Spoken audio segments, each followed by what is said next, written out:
Oh, baru beli, Masya Allah. Ya, ini bukan perkataan saya, ini perkataan Imam Syafi'i. Perkataan siapa? Imam Syafi'i. Wa ma hiya illa jifatun mustahilatun. Apa dunia itu? Dia hanya seperti bangkai yang berserak. Ya. Terus di tengah alaiha kilabun hammuhunna ijtidzabuha. Ya, ada di sekitar bangkai ini anjing-anjing yang siap untuk memakan bangkai tersebut.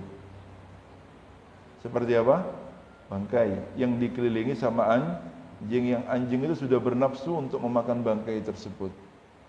Intajtanibha istasaliman li ahliha. Kalau kamu menjauh dari bangkai tersebut, maka kamu selamat dari anjing-anjing itu. Paham? Kalau kamu menjauh dari bangkai tersebut, kamu selamat dari anjing-anjing itu. Ya. Intajtadibha nahasatka kilabuha. Tapi kalau kamu berani mengambil bangkai tersebut, ya siap-siap tukaran sama anjing-anjing yang memang kepingin sudah mengambil bangkai tersebut. Paham maksudnya ya? Ya. Itu bangkai buat apa? Dikejar-kejar katanya Imam Syafi'i. Kalau kau maksa mengambil bangkai itu, ya siap-siap kau diganggu sama anjing itu. Kalau kamu menjauh, kau selamat dari gangguan anjing-anjing itu. Ya. Fatuba li nafsin aw ta'at yaqra baitiha. Mughallaqatal abwabi murkha hijabuha. Maka beruntunglah seseorang yang dia itu biasa melazimi rumahnya. Ya, tertutup pintunya, ya. Dan terurai yang namanya hijabnya atau penutup rumahnya. Sibuk untuk beribadah kepada Tuhannya, kata Imam Syafi'i. Beruntungnya orang itu. Ya, umur yang pendek ini digunakan maksimal untuk beribadah kepada Allah Subhanahu wa taala. Alladzi ya. Sayyidina Fudail bin Iyad ini Rasul sallallahu alaihi wasallam dulu pernah bersabda seperti ini. Mad dunya fil akhirah. Apa itu dunia kalau dibandingkan sama dengan akhirat? Apa perbandingan dunia sama akhirat? Kata Rasul sallallahu alaihi wasallam, ya, illa mithlu ma yaj'alu ahadakum isba'ahu fil yammi. Permisalan dunia sama akhirat itu seperti kalian itu mencelupkan jari kalian kepada lautan yang luas. Falyanzur bima yarji. Lihat berapa tetes yang kembali. Lah tetesan yang kembali tersebut diperumpamakan sebagai dunia.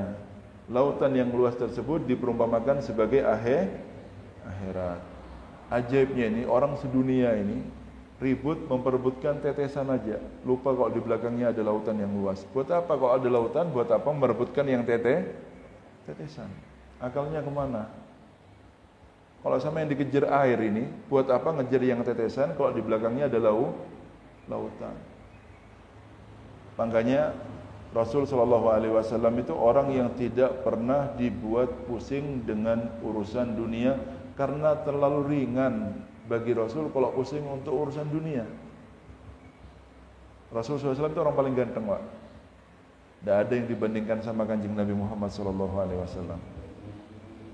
Sampai ketika datang ke kota Madinah itu, beliau dengan Sayyidina Abu Bakar ya. Sayyidina Abu Bakar kelihatan agak tua. Padahal umurnya di bawah Kanjeng Nabi Muhammad sallallahu alaihi wasallam. Sedangkan Rasulullah masih dalam keadaan gagahnya. Allah ganteng, Pak. Semoga mata bisa melihat semuanya ya. Sampai orang-orang itu ngira kalau Kanjeng Nabi itu Sayyidina Abu Bakar. Karena lebih sepuh, padahal umurnya lebih muda. Maksudnya lebih tua Rasulullah sallallahu alaihi wasallam daripada Sayyidina Abu Bakar As-Siddiq. Ganteng sama gagahnya, sama badannya yang bagus, sama rambutnya yang terurai ikal gitu ya. Rambutnya pas, badannya gagah, ganteng, putih, merah muda sampai. Coba bayangkan Rasulullah SAW. Setelah berapa tahun di Madinah, di dalam jenggotnya itu ada ubannya Rasul. Orang paling ganteng ada ubannya, ada di jenggotnya. Sayyidina Abu Bakar mesem, kalau Sayyidina Abu Bakar rambutnya sudah putih semuanya. Ini Rasul ada beberapa helai rambut yang putih. Mesem kan Sayyidina Abu Bakar. Ya, syibta ya Rasulullah. Kanjeng Nabi ubanan. Iya katanya. Sayyabatni hut wa ahwatuha. Yang buat saya ubanan ini surat Hud, yang di sana menggambarkan tentang bagaimana keadaan umatnya pada hari kiamat, dipikiri sama Kanjeng Nabi sampai keluar uban. Ya. Ada yang mengatakan yang membuat surat Hud itu membuat Rasulullah itu ubanan adalah fastaqim kama umirta. Perintah untuk istiqomah di dalam semua amalan yang beliau lakukan, itu berat yang namanya istiqomah, kata Rasulullah. Kepikiran Kanjeng Nabi karena ini perintah Allah sampai rambutnya memutih katanya. Allahumma sholli ala Muhammad ya. Kalau mau dipikiri ini, ada apa dipikiri yang lain-lainnya ya? Lain-lain. Cuma memang kita ini manusia ya, bawaannya memang seperti itu sudah. Hanya orang-orang yang berhati luas, yang mampu dia itu paham dengan maksud kehidupan di atas muka bumi ini. Makanya orang-orang itu yang diberi cahaya pada bulan Ramadan, ya, dengan cahaya iman, dengan cahaya takwa, seperti apa yang disabdakan oleh Nabi Muhammad SAW, Inna nur, kata Rasulullah, sesungguhnya cahaya iman, cahaya takwa, idza dakhalal qalb infasah lahu sadr wan sarah, kata Rasulullah. Yang namanya cahayanya Allah itu kalau sudah dimasukkan kepada hati seorang hamba, hatinya seorang hamba, infasah wan sarah, menjadi luas, lapang hatinya, jembar. Hatinya jadi jembar, luas. Gimana hati luas ini? Pertamanya hatinya kayak segelas air. Segelas air itu kena garam 1 sendok, rasanya sudah asin. Kena masalah sedikit, sumpeknya setengah mati. Itu hati kalau sempit.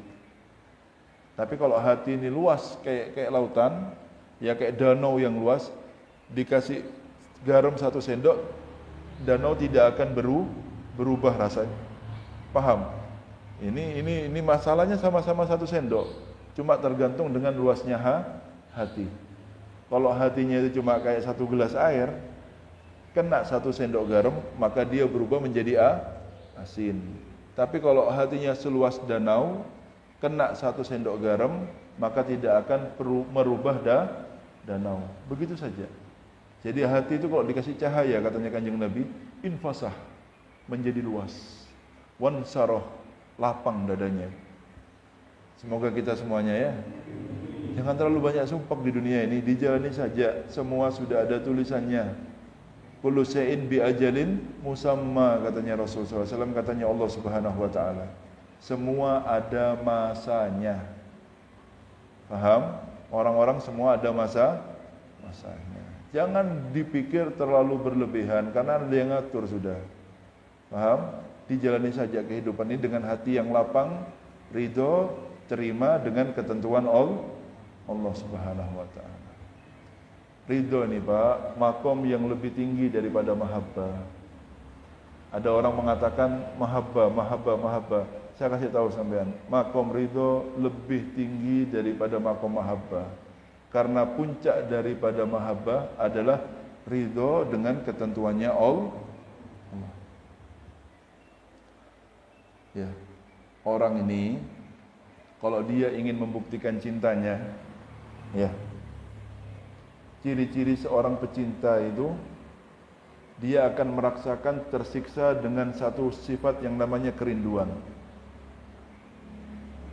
Saya ulangi lagi ya. Orang di hatinya kalau punya cinta, dia pasti tersiksa dengan yang namanya rindu. Kalau sampean belum tersiksa, berarti belum ada cinta. Paham? Ya, sampean punya istri, cintanya nemen, kok nemen cintanya. Lalu sampean kerjanya jauh, sampean ketika kerja jauh berpisah sama istri ini, kepikiran terus. Tiap hari telepon video call, tiap hari. Kok HP-nya mati, sumpeknya setengah mati. Itu namanya cinta ya.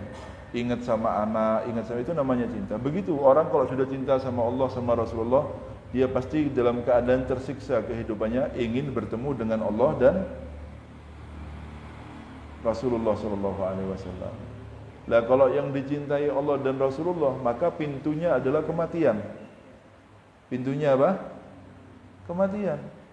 Maka orang yang cinta kepada Allah dan Rasulullah ciri-cirinya dia tidak benci dengan kematian karena tahu bahwa yang memisahkan dia dengan Kanjeng Nabi adalah kematian. Kalau dia meninggal dunia, dia tidak akan berpisah dengan kekasihnya, yaitu baginda besar Nabi Muhammad sallallahu alaihi. Berani sampean mati? Siap? Lah jangan gaya mesem-mesem sampean. Kalau bilang cinta sama Kanjeng Nabi ini tidak mungkin dia benci dengan kematian. Karena dia tahu yang memisahkan dia dengan Rasulullah hanyalah kematian.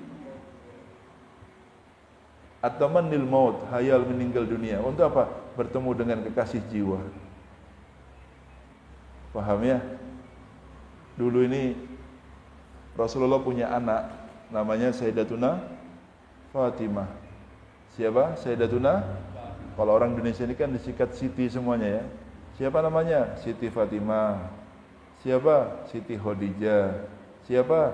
Siti Aisyah, Siti Aminah. Semuanya Siti. Karena orang Indonesia tidak mau repot kalau ngomong. Mau ngomong Sayyidati, tidak ketahuan repot beb, Siti saja sudah semuanya. Semuanya Siti. Mau bilang Sayyidati tidak bisa. Lebih enaknya langsung Siti sudah. Padahal sebetulnya Sayyidati Aminah, Sayyidah Aisyah. Repot beb, Siti sudah. Ya sudah, tidak apa-apa sudah. Ya, paham ya? Itu ketika Rasul sallallahu alaihi wasallam sakit menjelang sakaratul mautnya, dibisiki beliau. Pada bisikan pertama beliau menangis sejadi-jadinya. Lalu ketika melihat anaknya nangis, dibisiki lagi, lalu beliau tertawa, tersenyum bahagia luar biasa. Ketika sudah meninggal dunia, ditanya sama Sayyidatuna Aisyah, jawab, apa yang membuat kamu menangis dan apa yang membuat engkau tersenyum ketika dibisiki oleh orang tuamu Rasul sallallahu alaihi wasallam? Dibilang, ketika dibisiki pertama, beliau berkata, Jibril, ya, biasanya setiap tahun membacakan Al-Quran kepada saya pada bulan Ramadan 1 kali. Sekarang 2 kali pada tahun ini. Dan saya melihat bahwa ini adalah masa dekatnya ajal saya. Ya, berimanlah, bertakwalah dan memintalah pahala kepada Allah dengan meninggalnya saya. Yang sabar. Paham? Nangis saya. Nangis dikabari kalau orang tuanya mau meninggal dunia. Ya. Ketika melihat anaknya nangis, lalu dibisiki lagi, anti awwalu ahli luhukan bi. Kamu adalah keluarga saya yang paling pertama nyusul saya nanti. Mesem ketawa. Kenapa? Mau ketemu lagi dengan orang yang dicintai. Dikabari mati itu mesem. Kenapa? Tidak lama ternyata perpisahan saya dengan abah saya Rasulullah sallallahu alaihi wasallam. Begitu ya. Nah, kalau sampai cinta sama Kanjeng Nabi kayak Sayyidina Bilal, wa taraba, bahagianya ya Allah, godan alqaahibba Muhammadan wa hizba. Besok waktu saya ketemu orang-orang yang saya cintai. Siapa orang yang dicintai? Muhammad dan orang-orang yang ada di belakang Muhammad sallallahu alaihi wasallam. Sakaratul maut bahagia, orang keluarganya nangis semuanya, ini bahagia. Begitu keadaan seorang pecinta. Tetapi makom ini, makom ridho lebih tinggi daripada makom ini. Makanya sampai yang jembar hatinya. Ya. La yatamanna ahadukumul maut lidurrin asabahu. Ya, maksudnya orang itu lebih baik dia itu ridho dengan ketentuan Allah daripada berhayal meninggal dunia. Karena makom ridho di dalam syarah kitab semua termasuk Futhul Qulub Hikam, karena makom ridho itu makom yang lebih tinggi daripada makomul mahabbah. Repot orang terima nih Pak. Apa beb ridho? Pak, ridho ini bukan sabar. Sabar itu adiknya ridho masih. Kalau sabar itu sampai terima, tapi hati berat, ditinggal istri, tinggal anak, sakit, tapi saya terima beb, ini ketentuannya Allah. Yang namanya ridho ini jembar, tidak ada penolakan sama sekali sedikit pun dari hati kita. Itu namanya ridho. Plong, jembar. Tidak ada sama sekali kepikiran. Itu namanya ridho. Itu tidak mungkin terjadi kecuali orang-orang yang hatinya memang diberi keluasan oleh Allah Subhanahu wa ta'ala. Dan itu sedikit orang yang bisa seperti itu. Kita masih manusia biasa ya. Kalau ditinggal keluarga, ada jatuh dalam kerjaan, ada musibah yang menimpa kita, ya kita terima, tapi hati dengan keadaan berat. Itu namanya sabar. Itu namanya sabar. Perih ya, ngelihat anak kena musibah perih, tapi kita terima, tahu kalau ini ketentuannya Allah. Kalau ridho, sedikit orang yang bisa sampai kepada makom ridho. Faham? Dan itu hanya aulia-aulia besar yang bisa seperti itu. Paham ya? Sehingga dulu ada seorang sahabat 10 besar. 10 besar itu 10 sahabat yang dijamin masuk surganya Allah Subhanahu wa taala. Siapa namanya? Sayyidina Sa'ad bin Abi Waqqas. Sa'ad bin Abi Waqqas. Beliau ini pernah minta doa untuk dijadikan orang-orang yang doanya mustajab dan didoakan sama Kanjeng Nabi Muhammad SAW. Orang semua tahu kalau Sayyidina Sa'ad bin Abi Waqqas doanya mustajab. Ketika tua, karena sepuhnya beliau tidak bisa lihat lagi sudah, buta, dari Madinah pulang ke kota Mekah. Orang Mekah menyambut luar biasa kedatangan Sayyidina Sa'ad bin Abi Waqqas. Ketika sampai di rumahnya, ini orang-orang antri. Antri apa Habib? Ya, antri minta doa. Karena orang ini doanya mustajab. Antri lah. Di antara orang yang antri panjang seperti itu ada orang yang buta seperti beliau. Buta, dipegang, didoakan, matanya bisa ngeliat lagi. Lah beliau tetap buta. Paham ya? Beliaunya tetap buta. Akhirnya ada anak kecil di sana tabi'in ngelihat ini ya. Ini orang buta mendoakan orang buta yang buta bisa melihat. Lalu ketika sudah selesai tamu semua diajak ngomong sama tabi'in ini, yang nanti jadi ulama besar orang ini. Dibilang ya ammi katanya. Wahai paman katanya. Saya melihat barusan ada orang buta datang ke sampean. Didoakan bisa melihat. Ya, falau da'auta li nafsik katanya. Seandainya kamu doakan diri kamu sendiri sehingga matamu bisa melihat. Paham enggak? Jadi ini orang buta didoakan bisa melihat. Seandainya kamu doakan diri kamu sendiri supaya bisa melihat juga katanya. Mesem ya waladi, wahai anakku katanya. Qada'ullah, ketentuan Allah itu lebih saya cintai daripada pandangan saya. Maksudnya saya buta ini sudah ketentuannya Allah dan saya ridho dengan ketentuannya Allah itu lebih saya cintai daripada mata saya. Bersifat dengan sifat ridho itu lebih saya senangi daripada kedua mata saya. Muridnya siapa ini? Muridnya Nabi Muhammad SAW. Seandainya dia mau, dia bisa mendoakan matanya sendiri supaya bisa melihat lagi. Tapi dia lebih memilih ridho dengan ketentuannya Allah. Karena tidak akan sampai makom ini kecuali orang-orang yang memang dia itu dipilih sama Allah Subhanahu wa taala. Paham ya? Paham ya? La ilaha illallah ya. Al-faidatul ashirah, faedah yang ke-10, at-tamakkun min ibadati wa tafakkur wal i'tibar. Ya, hanya di dalam kesendirian kita itulah memungkinkan bagi kita untuk beribadah, tafakkur dan mengambil pelajaran ya. Wa huwal maqsudul a'dham minal khalwah. Itu adalah maksud yang paling agung daripada kita ini melaksanakan khalwat ya.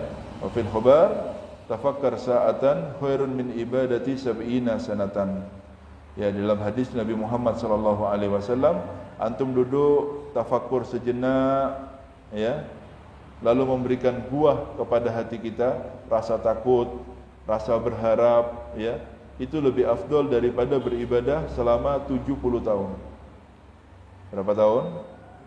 70 tahun. Duduk ya, bisa menumbuhkan keyakinan dalam hati kita. Contoh, saya kasih contoh ya. Kalau Al-Quran semuanya itu adalah bahan untuk tafakkur. Kalau antum paham ketika membaca Al-Quran. Tapi tidak usah baca Al-Quran ini. Antum gini aja, duduk, ingat-ingat ya, bahwa sama Habib, sama Kiai, sama Ustaz saya pernah diingatkan bahwa nanti pada hari kiamat saya akan dipanggil nama saya untuk menghadap sama Allah. Kan begitu ya. Kita nanti akan dipanggil sama Allah untuk bertanggung jawab dengan semua yang kita lakukan ketika hidup di dunia. Kalau saya dipanggil nanti, liyakum, misalkan saya Ali bin Faisal Al-Hamid lil ardi Allah, bangun Ali bin Faisal Al-Hamid untuk menghadap sama Allah Subhanahu wa taala. Kita dipanggil. Lalu video ditampakkan. Hayal saja, hayal. Ya Allah, orang sedunia melihat saya. Orang tua saya melihat saya, Nabi Muhammad melihat saya, guru-guru saya melihat saya, anak-anak saya melihat saya ketika saya berdiri di hadapan Allah, lalu kok yang ditampakkan maksiat, malunya kayak apa kira-kira? Dulu orang tua saya, anak saya, guru saya mengira kalau saya orang soleh, anak yang ternyata videonya tidak seperti itu. Ternyata videonya tidak seperti, tidak ada yang bisa sembunyi. Ternyata Allah detail, tidak ada yang Allah lupakan dari semua perbuatan Ya Allah, ya apa terus kalau ditanya saya mau jawab apa?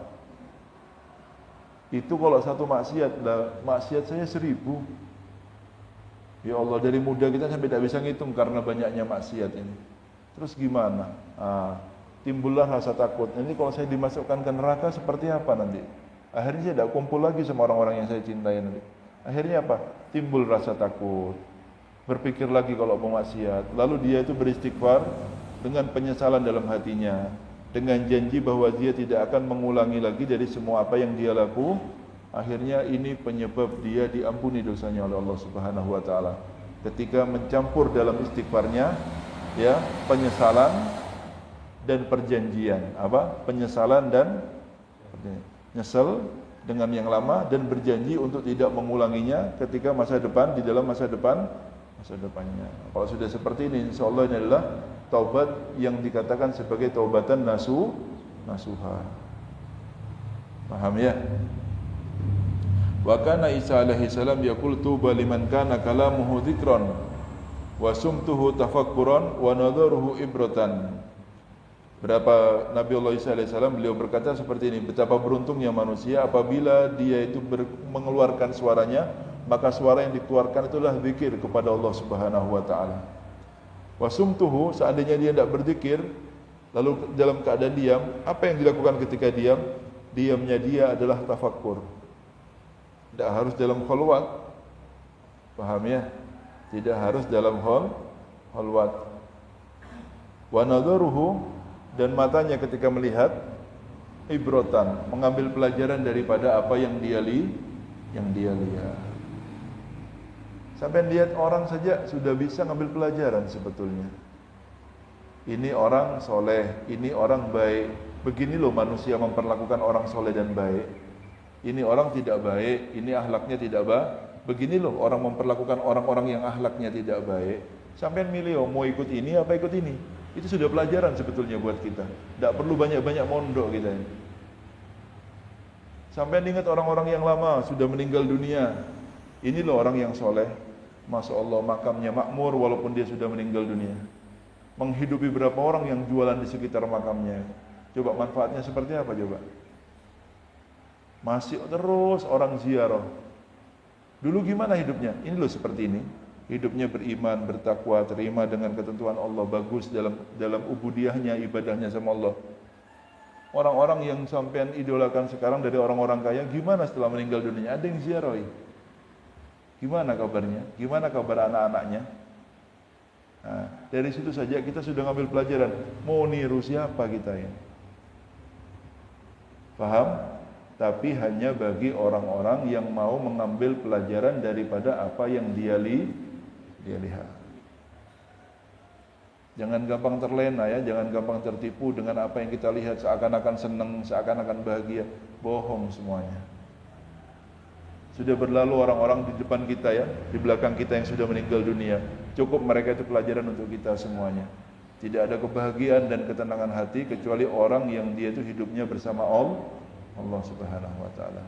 Ternyata kita mengetahui setelah umur seperti ini bahwa puncak kebahagiaan adalah ketenangan. Paham ya? Dulu kita mencari kebahagiaan di dalam rekreasi, di dalam kuliner, di dalam jabatan, di dalam ini. Ternyata jabatan tidak menjamin hati kita jadi tenang. Rekreasi pun tidak membuat kita senang. Makan makanan pun tidak membuat kita tenang. Bohong semuanya. Puncak daripada ketenangan ya, puncak daripada kebahagiaan adalah ketenangan hati. Bohong sampai banyak orang kaya itu tidak tenang hatinya. Dulu kita menganggap itu puncak kesenangan. Kapan? Ketika kita jadi orang kaya. Oh saya senang Bib kalau jadi orang kaya. Mungkin sampai senang, tapi kalau tenang belum tentu orang kaya itu hatinya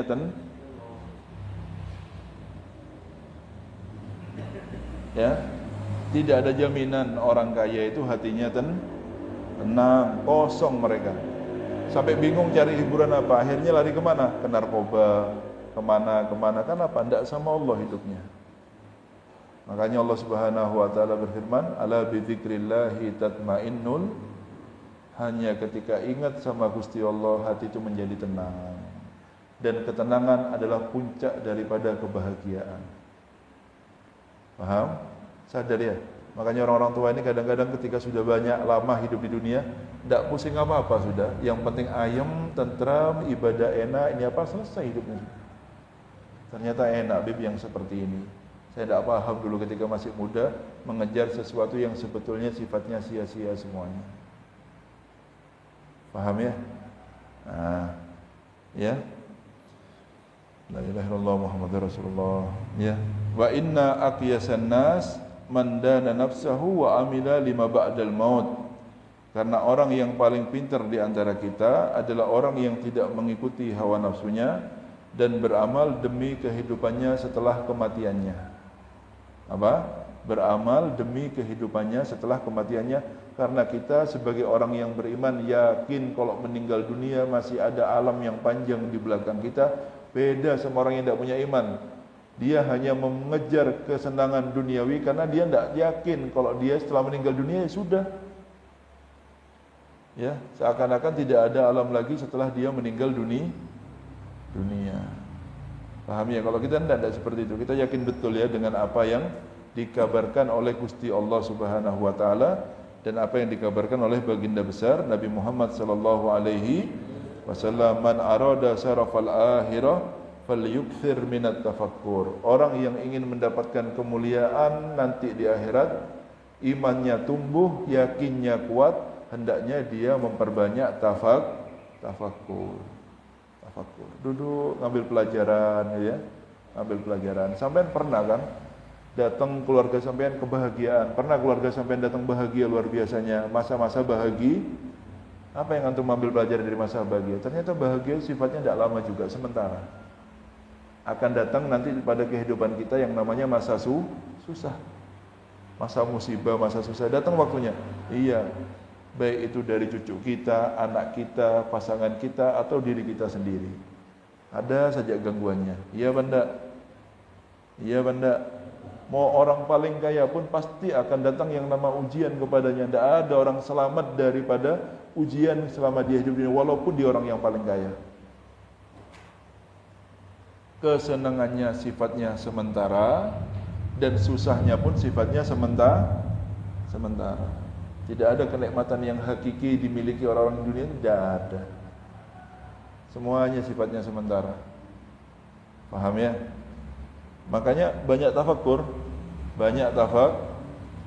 karena tafakur ini bisa membuahkan yakin yang ada dalam hati kita semuanya. Wa kana afdalu ibadati Abi Darda at-tafakkur. Sebaik-baik ibadahnya sahabat Abi Darda yaitu tafakur. Wa dzalika li'annahu yasilu bihi ila haqa'iqil asya' wa tatabayyanul haq minal batil. Karena dengan tafakkur itulah seseorang akan sampai kepada hakikat sesuatu. Dan tampak jelas mana yang hak dan mana yang batil. Tampak. Kalau dipikirkan sejenak, oh ini cuma seperti ini. Paham ya? Wa yattali' biha aidun ala khafayil afatin nufus wa makaidiha wa gururi dunya. Dengan tafakur itulah orang itu tahu ya kalau ini cuma gangguannya hawa nafsu. Berapa banyak kita direndahkan ya, kayak kita tidak punya harga diri. Paham sampai tidak punya harga diri? Kayak lemah sekali kita ini. Padahal sudah janji Ramadan, ya Allah saya kuatkan saya untuk tidak bermaksiat ya Allah. Disebul sedikit semalam, lah jatuh lagi ke maksiat. Ya selemah itukah saya ini ya Allah? Sebul lagi, saya tidak akan lagi kalah dengan hawa nafsu. Lah itu baru namanya mujahid. Itu baru namanya pejuang. Sudah pernah dihinakan dengan yang namanya masalah keuangan. Mungkin pernah dia ini memegang satu keuangan yang besar. Hawa nafsunya kuyan ambilan sedikit, masa kira apa? Kan tidak ketahuan, ini uangnya banyak. Itu permainannya hawa nafsu. Dengarkan ceramah. Lah kalau ngambil haram itu mau dikasih makan ke siapa uangnya? Istrinya. anaknya, orang tuanya. Terus modelnya anaknya kayak apa nanti kalau makanannya dari uang haram? Mau jadi seperti apa mereka? Terus tanggung jawab kita sama orang tua nanti kayak apa kalau dikasih makan uang haram? Mikir oh. Mau bareng-bareng rombongan mlebu neraka kabeh. Siapa yang menyebabkan? Buat apa? Banyak uang ternyata itu adalah petaka sebetulnya. Mau apa?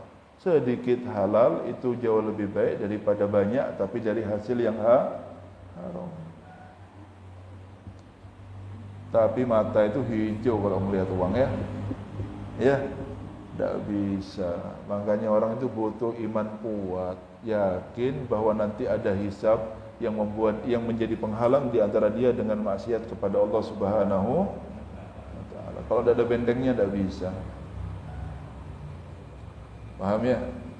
Wa qala Al-Hasan radhiyallahu anhu, al-fikrah mir'atu ya turikal husnaka min sayyi'ika wa yattali' biha aidan ala 'azamatillahi jalaluhu idza tafakkara fi ayatihi wa masnu'atihi wa yattali' biha aidan ala alaihi wa na'maihi al-jaliyah wal khafiyah wa yastafidu bidzalika ahwalan saniyatan yazulu biha marada ya qalbihi wa yastaqimu biha ala ta'ati rabbih.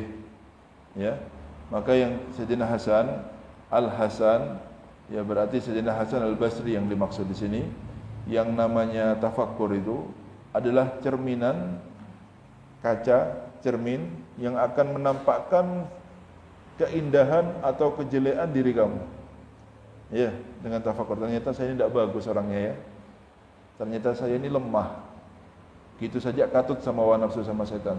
Ternyata saya ini hina. Tidak sebagus yang saya kira. Ternyata saya ini orangnya gampang tertipu. Kapan mau jadi kuat? Kapan mau istiqomah? Itu dengan apa? Dengan tafakkur. Dengan tafakkur. Dulu ini ada satu orang wali, Pak, diceritakan dalam Karamatul Auliya itu ya, keramatnya orang-orang wali. Ini orang tidak tertipu sama badannya. Dia itu dikasih kekuatan sama Allah ya untuk mendengarkan asya ini ya, pohon-pohonan ini. Pohonan, entahlah bagaimana pendengarannya. Tapi dia mendengarkan. Ya ada beberapa orang mendengarkan tasbihnya, pohon-pohon dan lain sebagainya. Itu diberikan pendengaran sama Allah Subhanahu wa taala. Di antara beberapa pohon ini sampai memberikan salam kepada beliau dan berkata, "Assalamualaikum ya wali Allah." Apa? Assalamualaikum ya wali Allah. Wahai walinya Allah. Siapa yang ngomong ini? Pohon dikasih dengar telinganya sama Allah Subhanahu wa taala. Apa yang dikatakan? Jangan ngomong wali-wali, saya yang lebih tahu dengan diri saya sendiri. Orang jelek sama saya, jangankan jadi wali, jadi orang soleh saja belum pantas masih kan. Tidak tertipu sama badannya sama sekali. Kalau kita ini belum jadi wali, belum jadi apa, merasa dirinya wali Allah. Yang wali kayak gini modelnya Pak, tidak mau tertipu sama badannya. Orang-orang soleh besar itu tidak ada yang dia itu terlena. Sayyidina Umar itu sudah dapat kabar langsung dari lisan suci baginda besar melebu surga kan. Sampai pernah Sayyidina Umar ini ya, sebelah kanannya Sayyidina Abu Bakar, sebelahnya Sayyidina Umar. Ini Rasulullah di tengah, digandeng begini. Diangkat tangannya di depan para sahabat semuanya. Diangkat. Katanya Rasulullah, hakadha nub'atsu yaumal qiyamah. Begini kita akan jalan bareng-bareng nanti pada hari kiamat. Saya gandengan dengan Abu Bakar dan gandengan dengan Sayyidina Umar katanya. Tapi nangis, gimana kalau Umar nanti masuk neraka katanya. Ini sudah dikabari sama Kanjeng Nabi melebu surga. Begitu orang-orang soleh itu. Paham? Sampai jalan di jalannya siapa kok tertipu merasa dirinya orang soleh, merasa dirinya orang baik. Jangan tertipu sama badannya. Itu godaan hawa nafsu semuanya. Sampai akan tetap baik kalau merasa diri kalian itu orang yang tidak baik. Tapi kalian itu sudah menjadi orang yang tidak baik ketika merasa diri kalian itu mulia dan menjadi orang-orang yang baik. Paham? Ya, ya. Jangan dikasih celah hawa nafsu untuk bermain dengan kepala dan hati kita. Jangan dikasih celah. Biarkan kita selalu merasa orang lain. Karena ketika seseorang merasa tidak baik, dia akan memenuhi malam-malamnya dengan tangisan kepada Allah. Kalau orang merasa tidak baik, lisannya akan dengan mudah untuk mengucapkan istighfar dan meminta ampun kepada Allah. Tidak mungkin orang merasa baik lalu bilang astagfirullah. Astagfirullah apa? Orang dia merasa baik kok. Paham? Tidak mungkin dia mengucapkan astagfirullah dan dia merasa baik. Tidak ada seperti itu. Paham ya? Jangan tertipu ya dengan hawa nafsu. Yang kamu itu soleh sudah selesai. Jangan terlalu rendah begitu. Jangan sudah. Biarkan diri kita tetap diri kita. Kita yang tahu dengan diri kita sendiri. Jangan tertipu. Orang-orang soleh dulu masih nangis sama badannya, takut. Faham? Ya, kita jangan pernah merasa aman. Jangan pernah merasa aman. Karena sudah janjinya baginda besar Nabi Muhammad SAW. Janjinya kanjeng Nabi. Apa janjinya? Allah tidak pernah mengumpulkan di antara dua keamanan dan dua ketakutan.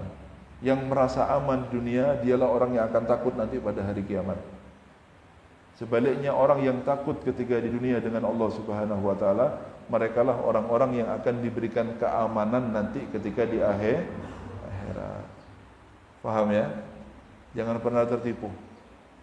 Terus seperti ini. Ini adalah jalan-jalan orang soleh terdahulu. Jangan ditinggal jalan ini. Terus mau milih jalan mana sampean? Paham ya? Walaupun kita banyak melakukan amal soleh, sebanyak apapun tuh, jangan tertipu. Tetap seperti jalannya orang-orang yang terdahulu. Setapak demi setapak kita akan jalan di jalan mereka. Tidak kepingin kita keluar dari rel, tidak mau. Kita sudah tahu ya jalannya mereka seperti apa. Kita ikuti saja sudah. Jangan buat jalan baru. Paham? Jangan buat jalan baru. Apalagi sampean kalau misalkan menggurukan kepada orang. Nah ini kan lokomotifnya guru ini. Apa? Guru ini lokomotif. Sampean cuma gerbongnya. Walaupun lokomotifnya itu eksekutif, sampean itu ekonomi, yang penting tergandeng dengan seorang guru, maka kalau sampai ke stasiun akan sampai juga. Kalau sampean mau ikut katut, enak sudah. Apa katanya guru mau dibawa kemana sudah. Jalan di jalannya guru. Tapi kalau sampean cari rel sendiri, nah ini yang bahaya ini. Tidak bisa jalan kemana-mana nanti.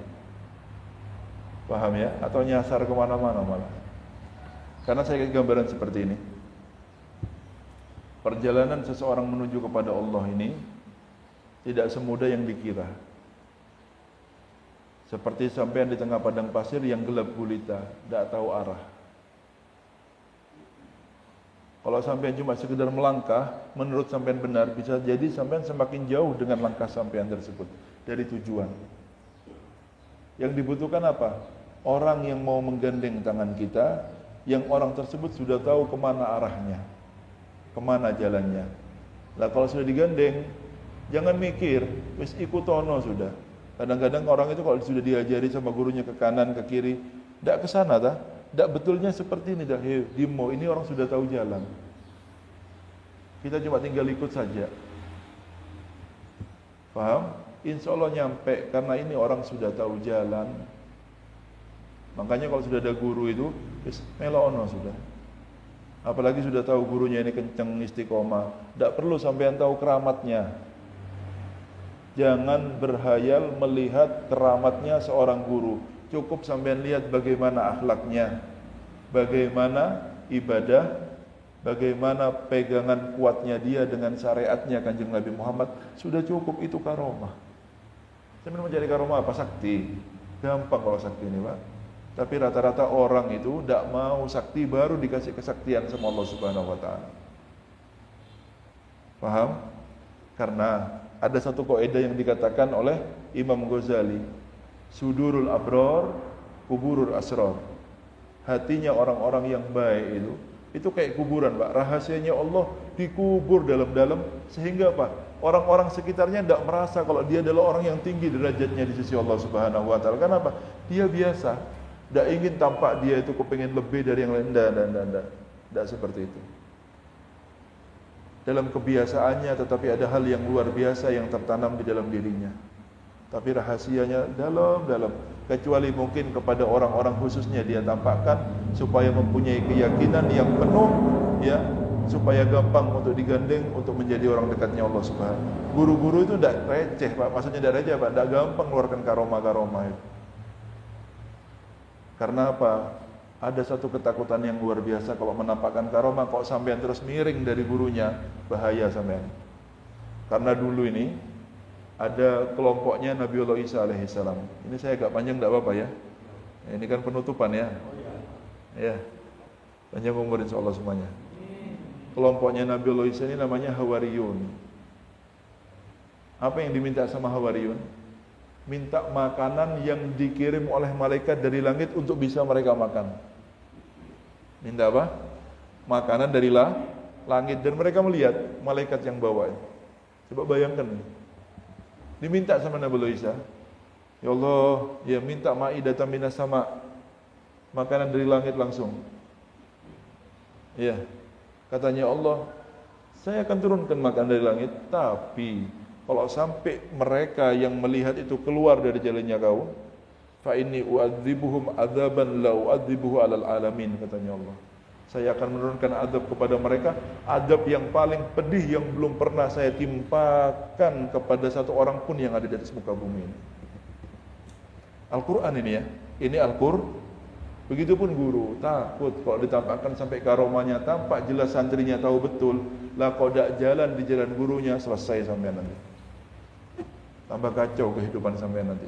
Akan ada hukuman berat dari Allah Subhanahu wa taala bagi orang yang sudah dikasih tahu sama Allah kalau gurunya ini orang spesial, kok masih tidak mau jalan di jalan gurunya, selesai sampean nanti. Makanya lebih baik disembunyikan kecuali kepada murid-murid tertentu saja yang yakin kalau murid ini bisa digandeng dengan mudah untuk menjadi orang dekatnya Allah Subhanahu wa taala. Tidak gampang, Pak. Faham ya? Faham ya? Sampean itu jangan gampang tertipu dengan cerita karomah. Saya tahu ini sampean. Bapak sampean tidak percaya? Saya orang paling percaya sama karomah. Tapi sampean kalau dengar karomah jangan gampang tertipu. Karena orang yang paling hakikat di atas muka bumi ini Kanjeng Nabi Muhammad sallallahu alaihi. Kok ada orang bilang karomah tetapi tidak sesuai sama syariat? Pilih mana sampean? Syariat apa karomah? Syariat, Pak. Ini warisannya Kanjeng Nabi Muhammad sallallahu alaihi wasallam. Paham? Kok ini kok tidak cocok sama syariatnya, Bibi ya? Ikuti syariatnya, jangan ikuti keramat-keramatan lagi. Karena buah daripada syariat itu keramat. Karena istiqomahnya seseorang dalam menjaga syariat, maka ada hadiah yang namanya keramat. Karomah itu kemuliaan, Pak, bagi orang yang mengikuti syariatnya Kanjeng Nabi Muhammad sallallahu alaihi. Tidak ada aulia kecuali dia pasti jalan di jalannya syariat. Terus kalau syariat tidak mulia, terus siapa yang paling mulia? Ini ajarannya Kanjeng Nabi ini, dibilang tidak mulia gimana? Nyari orang mulia di mana sampean yang dibandingkan Rasul sallallahu alaihi wasallam? Tidak ada. Yang paling mulia sudah jalannya Rasulullah. Makanya yang baik ya, ibadahnya yang bagus, akhlaknya yang baik, sudah cukup itu.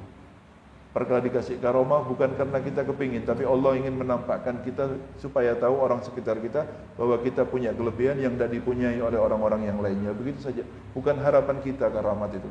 Dikasih tidak dikasih, tidak peduli kita ini. Yang penting kita masih dikasih kesempatan untuk istiqomah dalam ibadah, cukup, tidak minta lainnya. Paham ya? Jangan hayal keramat karena itu penyakit di dalam niat kita. Itu cacat di dalam ikhlas kita.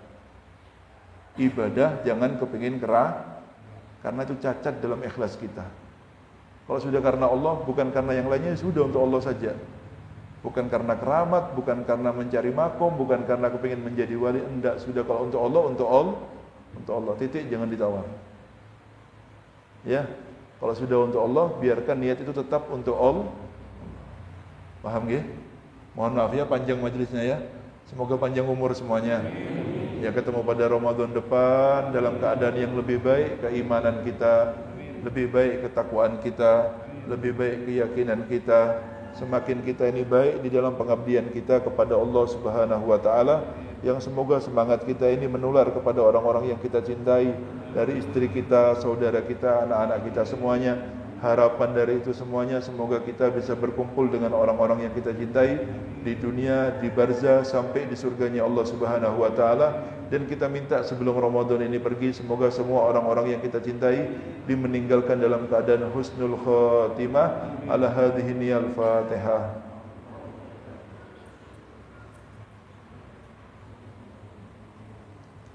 Suratul ladzina an'amta 'alaihim ghairil maghdubi 'alaihim waladdallin. Amin. Hadza minni wa lakum minkum. Assalamualaikum warahmatullahi wabarakatuh.